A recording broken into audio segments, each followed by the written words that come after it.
Yeah, so I just wanted to kick off this where we have to make a design that deals with foreground, background, creating space, and then another design that deals with a flattened space that's just fluctuating.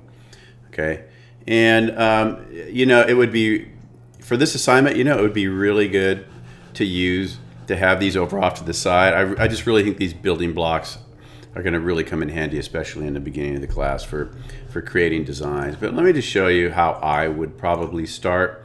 I'm going to do some very simple things, and this is kind of building on the entry-level Photoshop assignment. So, if I'm going to make a design, I can't use gray. I only have to use black and white, right? I'm very limited. So I think I'm going to start out I think like a photographer. So I'm going to start out by creating a foreground and a background. Now, over here you see the background layer. I'm going to immediately create a new layer. And then I am going to make sure I have black in the foreground, white in the background. Take my selection tool. Now, as a photographer, there's a rule that you're not supposed to have the horizon line in the middle. Okay? You should either focus on what's in, say, the sky, right, or focus on what's on the ground. So in this case, I'm going to have this slightly below center, and I'm going to fill it with black. I'm going to hit Option Delete, okay, and I'm going to hit Apple D or Control D and deselect that. Now, immediately I've got a foreground, and I've got, we could call this a sky if we wanted to, right? And, I can hit V on my move tool, and I can move this around. Remember, it's on its own layer. It's just a big black shape. If I move it up too much, then I've got a big racing stripe, like on a surfboard or something. So I can move this around. Now, what I would encourage you to do is in Photoshop is, and again, I'm just using raster shapes right now. I'm just filling selections, okay? And I'm using basic geometry. If you want to start exploring your vector shapes, we can. I haven't gotten into a tutorial on that. They're a little bit different. The reason I like raster shapes is because they're pretty easy to manipulate, without much further discussion. But, these vector shapes definitely have an advantage for resizing. But we're just sticking, with this. Now, I don't have to just do squares. I'm just sticking with squares right now. Remember, you can create, with your lasso, you can create shapes. We used to do this 10, 12 years ago. And I want to create a new layer for that shape, right? So he's on his own little area there, and I can move him around. So, I can do some really fun things. Boy, that looks blurry to me. Let me see here. Hold on. Let me just make sure that I'm the right size there. Okay. Now, I can duplicate this, right? If I want, or I can just draw another one. I'm thinking for this assignment, since I can only use black and white, I'm going to do a black ground, and I'm going to do something floating in the sky, and then I'm going to move on to a very quick tutorial on fluctuation. Okay, so create a new layer, lasso tool maybe, and again, I don't have my pen right now. I'm drawing with a mouse.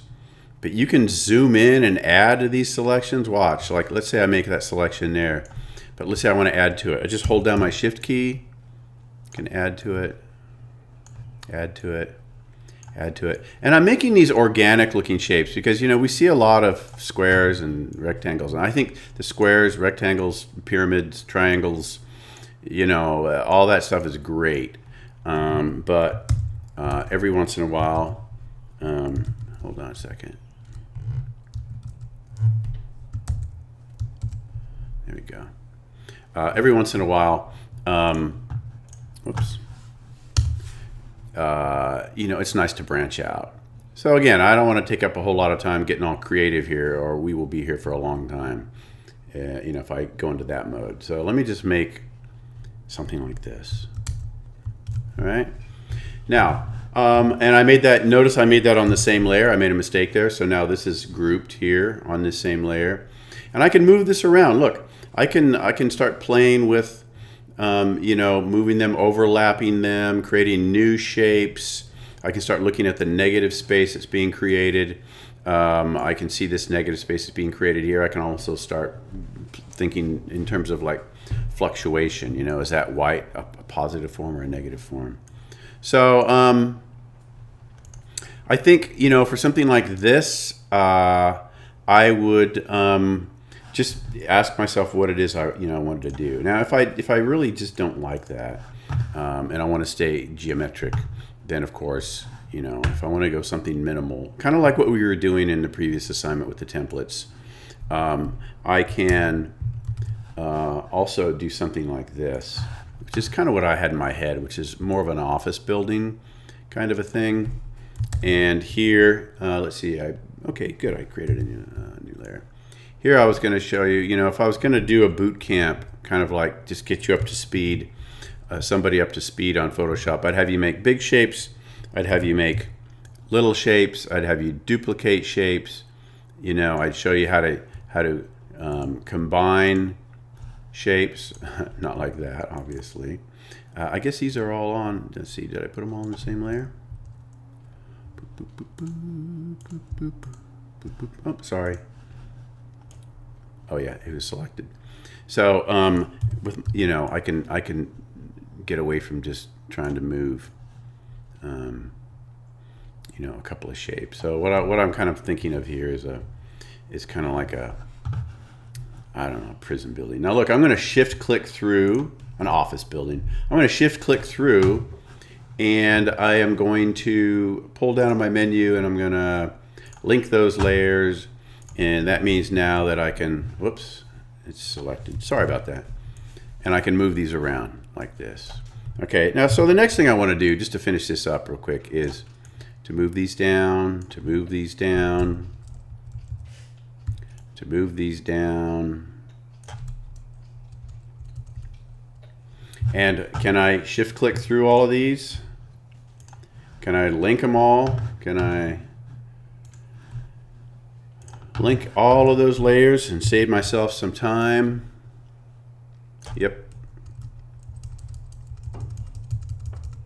So if I can find my arrow key. So here I've got, you know, the start of, I could play with this. I could have the start of a building, kind of an abstract building, and you know, I could continue playing with this. I'm going to shift click through, and you know, I could resize these down maybe and move them over. I kind of like that better. So let me just leave it at that. I'm going to make something very symmetrical. Yeah, maybe I'll make it asymmetrical. I'm gonna do something like that, and I'm gonna submit that as my foreground background. You know, here's the ground, here's the background, and here's this thing floating in the midground. So I'm gonna do a file, save for web. You know, save foreground, background, apprentice, boom, and I'm gonna save that to my desktop. Okay. Now, in terms of fluctuation, okay, I think let me do another video for that. So I'm gonna end this one right now.